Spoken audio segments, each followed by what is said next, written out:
I don't know what music that is.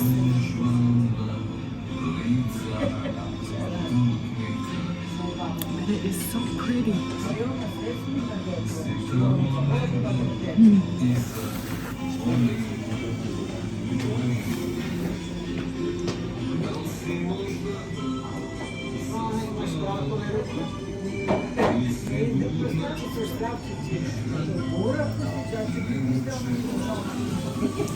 Okay, yes, we are having a long lunch today. And we're just listening to all the music and enjoying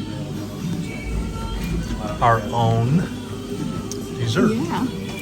Plasma, is that what they call plasma it? It's the graham cracker crumb. It's called a plasma. Oh, pretty good. Okay, this is another song that came on the radio since we've been here. And it reminds me of the guy that does my hair. Because he sings while he does my hair, and this is what he sounds like. I'll shut up here in a minute and let you hear it. But I really like it. Speaking of your hairdresser, don't you need a new appointment? Yes.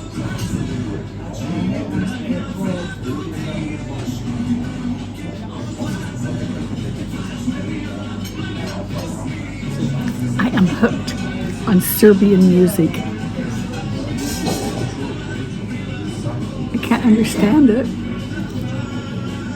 but I really, really like it.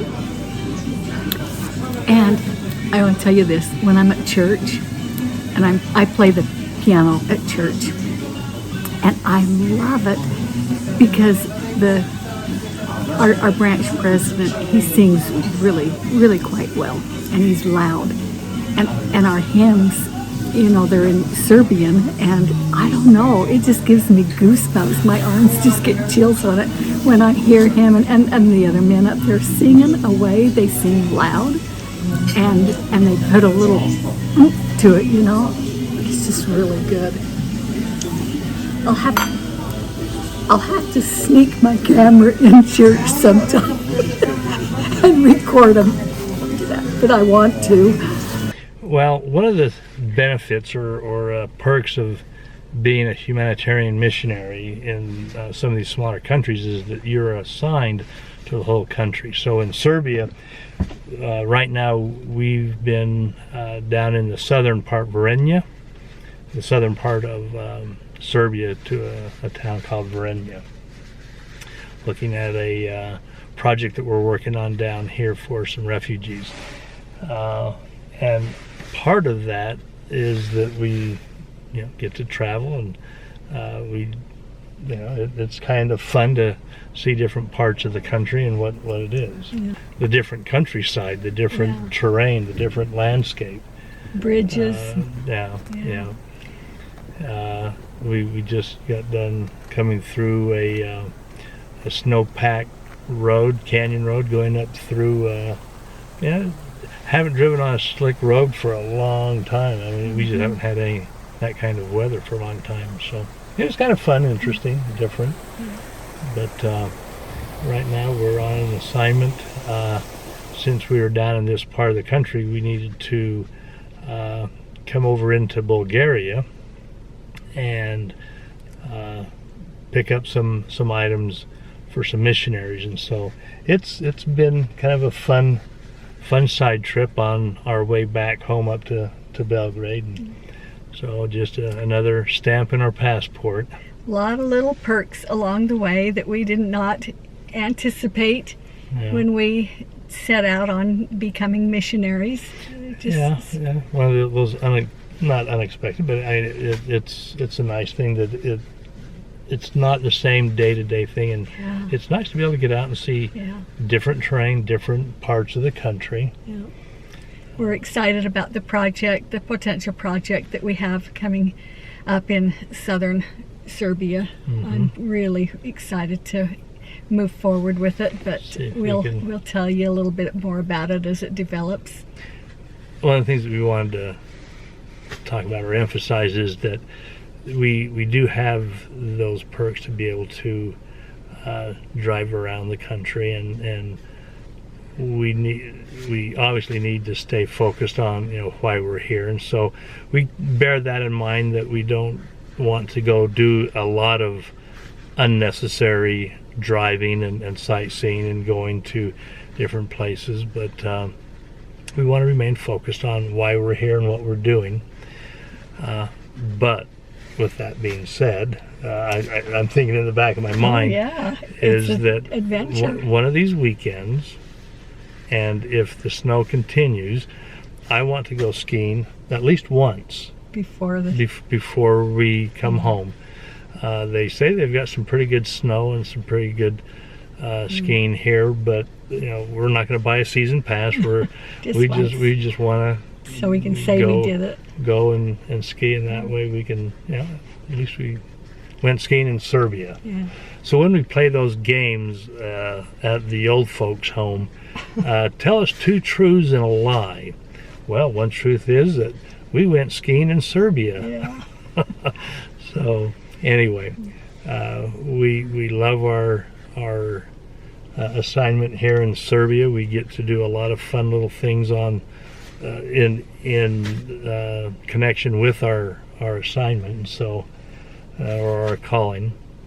And so we just want to, mainly for our kids to know that we're not just out playing all the time. No. We're working. We're focused on the work. So zoom in on this map. Look at all of the switchbacks we have to go through.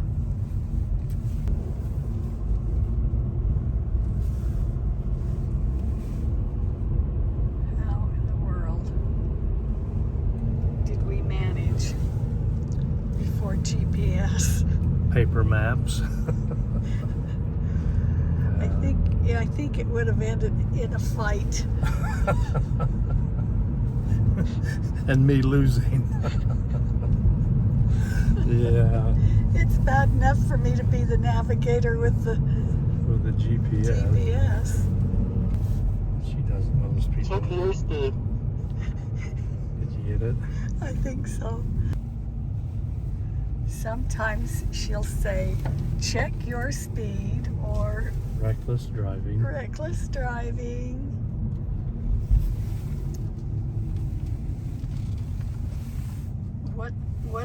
What's she called? What do we name her? Well, I think they call her Kiwi, and I don't know why. She doesn't sound like she's from New Zealand. It's not sweet like a kiwi fruit.